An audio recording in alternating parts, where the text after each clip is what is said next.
আজ আমি আলোচনা করব কিভাবে দশমিক সংখ্যা পদ্ধতিকে বাইনারিতে রূপান্তর করা যায়। খুবই সংক্ষেপে আলোচনা করব কিভাবে দশমিক সংখ্যা পদ্ধতিকে বাইনারিতে রূপান্তর করা যায়। আজকে আমি এমসিকিউর জন্য আলোচনা করব কিভাবে এমসিকিউ আসলে একটা দশমিক সংখ্যা পদ্ধতিকে বাইনারিতে রূপান্তর করা যায়।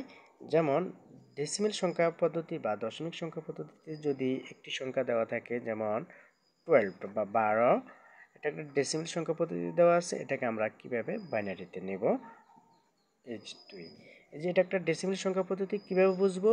এই যে বেস দেখে বুঝবো, নিচে 12 এর নিচে যে ব্র্যাকেটের পাশেই দেওয়া আছে 10, তাহলে এটা বুঝবো আমরা ডেসিমেল সংখ্যা পদ্ধতি। আর এখানে কিভাবে বুঝবো এটা একটা বাইনারি সংখ্যা পদ্ধতি? এই বেস 2 দেখে আমরা বুঝবো এটা একটা বাইনারি সংখ্যা পদ্ধতি। এখন আমরা দেখব কিভাবে ডেসিমেল সংখ্যা পদ্ধতিকে বাইনারিতে রূপান্তর করা যায়।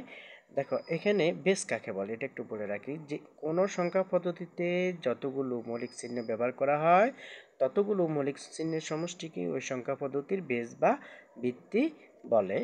যেমন ডেসিমেলের বেস হচ্ছে 10। কেন 10? এই যে 0, 1, 2, 3, 4, 5, 6, 7, 8, 9, এই যে ডেসিমেল সংখ্যা পদ্ধতিতে এই 10টা প্রতীক ব্যবহার করা হয়, এজন্য ডেসিমেল সংখ্যা পদ্ধতির বেস হচ্ছে 10। 1, 2, 3, 4, 5, 6, 7, 8, 9, 10, টোটাল এই 10টি অঙ্ক ব্যবহার করা হয় ডেসিমেল সংখ্যা পদ্ধতিতে, এই জন্য ডেসিমেল সংখ্যা পদ্ধতির বেস হচ্ছে 10।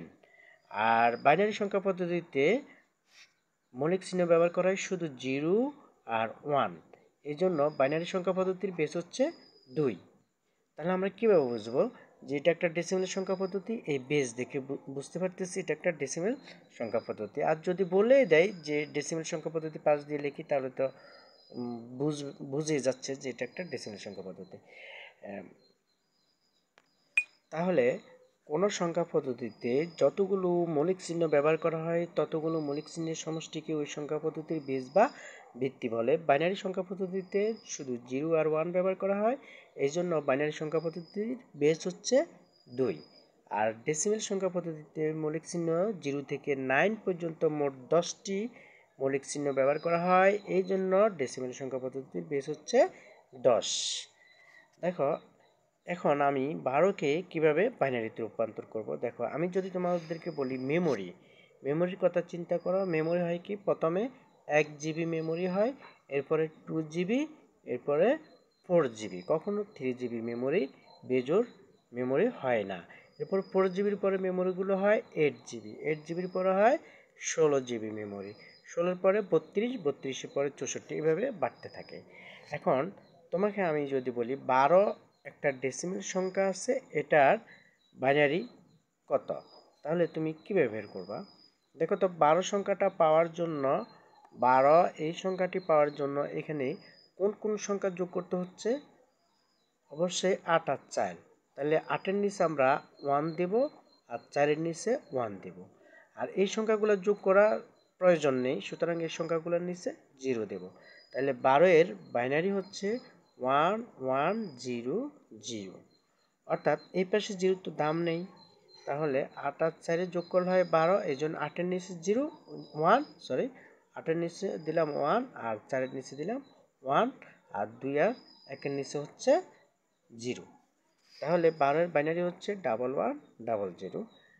আমি আরও কয়েকটা দেখাচ্ছি। দেখো যদি বলি 13 এর বাইনারি কত, 13-এর বাইনারি কত হবে? দেখো তো এখানে কোন কোন সংখ্যা যোগ করতে হচ্ছে? 1 GB, 2 GB, 4 GB, 8 GB, তাহলে কোন কোন সংখ্যা যোগ করলে 13 হয়? 8 4 12, 12 আর 1 13, তাহলে 8-এর নিচে 1, 4-এর নিচে 1, 1-এর নিচে 1, এই 2 প্রয়োজন হচ্ছে না, 2-এর নিচে 0, সুতরাং 13-এর বাইনারি হবে 11 0 1, এটা হচ্ছে 13-এর বাইনারি। যদি এবার আসে তোমার মনে করো 17-এর বাইনারি কত, 17-এর বাইনারি কত, এটা একটা ডেসিমেল সংখ্যা, এটার বাইনারি কত আমরা তা নির্ণয় করব।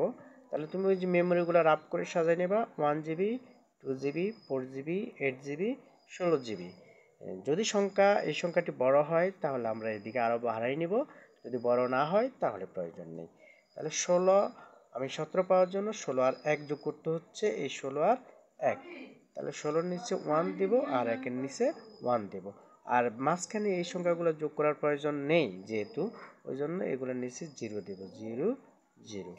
তাহলে 17 বাইনারি হচ্ছে 1 ট্রিপল 1, 1 ট্রিপল 0 1, এটা হচ্ছে। ওকে, তোমরা কমেন্টে আমাকে লিখো, যদি কিছু না বোঝো আমাকে কমেন্ট করতে পারো, আমি বুঝিয়ে দেবো।